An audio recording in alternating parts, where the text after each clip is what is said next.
I'm Olive, 35 years old. Since graduating from college, I've worked as an office clerk in the fashion industry. I've always been committed to my job, and it's been like my romantic partner. I climbed the corporate ladder quite smoothly because I love what I do.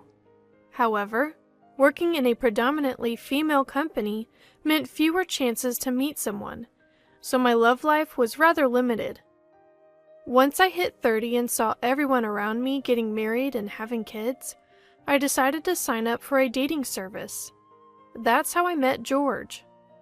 From the first date, George was laid back and easygoing, the total opposite of me, who's always in a hurry and rather impatient. At times, I thought he was a bit unreliable, but then I realized that's something I can handle. I decided that George could fill the gap where I lack easygoingness and chose to marry him. George was raised by a single mother, but neither he nor his mom were interested in living together after we got married.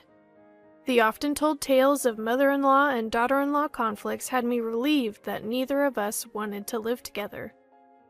When I met my mother-in-law for the first time before our wedding, she seemed to be sizing me up with a critical stare. That confirmed my feelings that I didn't want to share a home with her. No living with my mother-in-law, and a new chapter begins with George as a married couple. We'll make compromises even when our values clash. That was my resolve. So, a month into our adjusted married life, something completely unexpected happened. "Hello, Olive. How are you? Still no baby? I want to see my grandchild already." "Hi, mother-in-law. It's been a while. What brings you here? What's in the bag?" "Oh, didn't George tell you? I've decided to move in." "What?" Of course, George had never mentioned any such plans to me. Both he and his mom had told me before our marriage that neither of them was interested in living together. So this was a complete curveball. "Hey, mother-in-law's here at the house. She says she's moving in? What's going on?" "What? Mom did mention feeling lonely, but I never heard anything about moving in. I mean, I told her it was okay if she felt too lonely, but living together?" I hid away to make the call, and when George said that, I unintentionally let out a "What?" "Why did you say it was okay to live together without discussing it with me? She probably got the wrong idea. Aren't these the kind of decisions we should be making together?"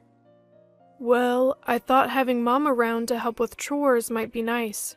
When I had greeted her at her home, the last thing I felt was that she could handle household chores.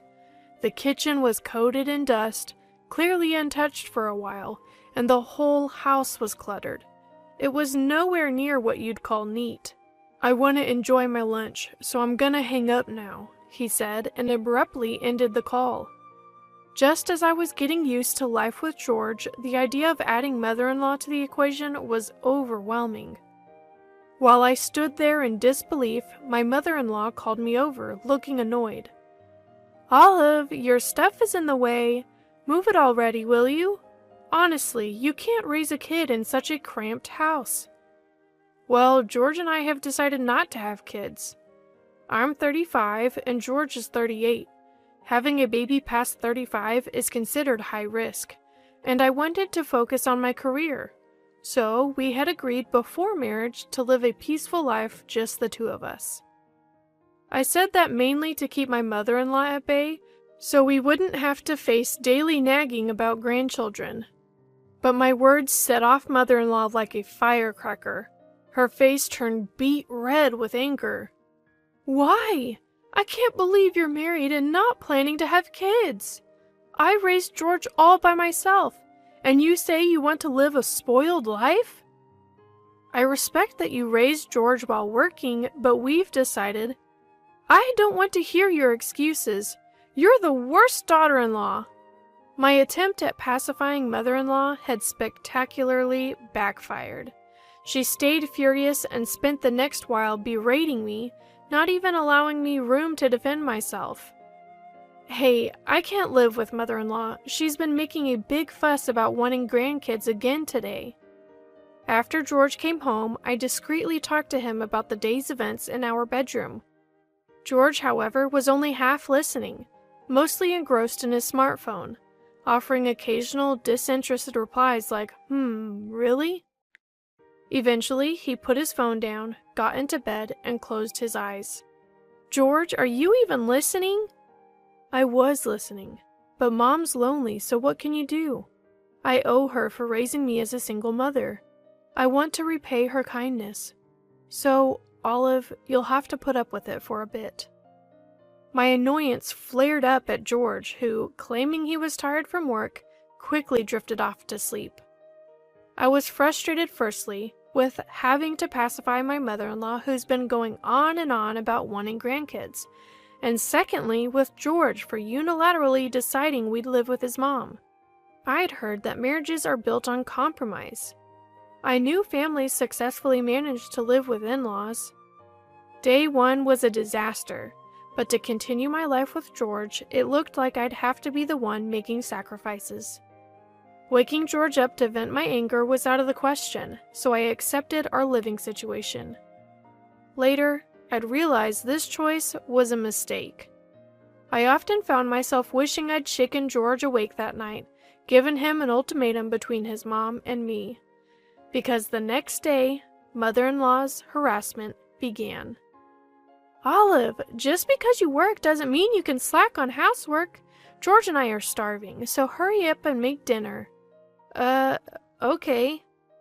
When I got home from work, George had already returned and was watching TV with mother-in-law in the living room. George isn't someone who can't cook. Before, if I came home late, he would have dinner ready for me. Yet today, for some reason, he'd done nothing. Even the dishes from the morning were still in the sink. He seemed to be enjoying a quiz show with mother-in-law while I was left to prepare dinner alone in the kitchen. When I finally laid out the meal on the table, mother-in-law twisted her lips in disapproval again. What's this? Mostly frozen food, huh? You think it's okay to feed this additive packed stuff to an elderly person? I'm sorry, I've been busy with work. Being busy with work is no excuse. Has George been eating like this every day since you got married? Poor guy. If his health goes south, it's on you. While mother-in-law angrily scolds me, spitting as she speaks, George quietly eats his meal. George, who side glances at the TV and seems to be enjoying himself while his wife is being yelled at by mother-in-law, doesn't seem like the George I know. Throughout dinner, mother-in-law never stopped complaining at me. A wife who can't even cook and won't have kids is the worst. George could have done so much better. Prioritize George and me over your job. She kept going on and on until I was so mentally worn down, I couldn't even understand what she was saying anymore. That night, I broke down crying in our bedroom. The thought of this life continuing was unbearable. George seemed surprised to see me cry. I told him I can't live with mother-in-law anymore, but George looked exasperated. My mom is important to me, so I want you to treat her with respect too, he said before falling asleep. I couldn't even muster a rebuttal to George and cried until I fell asleep. Life with mother-in-law, filled with nothing but suffering, continued as it was. George doesn't have to do a thing. Housework is a wife's job. Once mother-in-law said this, George truly stopped doing any chores. I continued to juggle work, household tasks, and being yelled at by mother-in-law. When mother-in-law found out George and I had separate finances, she started demanding money from me. You're my son's wife, so giving me an allowance is your natural duty. She demanded money with this ridiculous reasoning. I was so tired of being yelled at that I just gave her the money, thinking if it could be solved with cash, so be it. My home no longer felt like a place to relax. When heading back home after work, my feet felt as heavy as lead. I spent days wondering how long this life would continue, feeling utterly hopeless. Then, a pivotal incident occurred. I'm home. What's going on? Come here for a second." I arrived home that day, burdened with yet more emotional stress. Waiting for me at the entrance was George, his face twisted in anger. George, who had greeted me at the entrance, pulls me into the living room. There, sitting on the sofa, Mother-in-law looked downcast. "Did something happen?" "This is all Olive's fault, isn't it? You must have done something." It was the first time I had ever seen George angry. Although I was shocked, I racked my brain. I had no recollection of doing anything to make Mother-in-law feel this way. Feeling agitated, George finally told me what was bothering him. "I heard you've been making snide remarks to my mom every day when I'm not around. She even told me you only cook when I'm here, so she's not getting meals. What's your aim in being nasty to my mom?" I was dumbfounded and couldn't speak. George had fallen for the lies Mother-in-law had fed him. It was Mother-in-law who had been making snide comments when George wasn't around, even complaining about the food like, "Isn't this too salty? It looks awful." Yet I had never stopped serving meals. I was certain I had fulfilled all of Mother-in-law's demands. "I haven't done any of that. I cook even when you're not here, and I've never made any nasty comments." "Stop lying." As George scolded me, Mother-in-law looked over his shoulder at me and grinned slyly. George had decided that I was lying and took Mother-in-law's words as truth. Looking at George like this made me feel like my head would explode. Maybe this is what people mean when they say they've woken up. As George continued to rage, he snapped at me. "Get out! Go back to your parents' home and reflect on yourself." Sure, I'll reflect. I really had to reflect.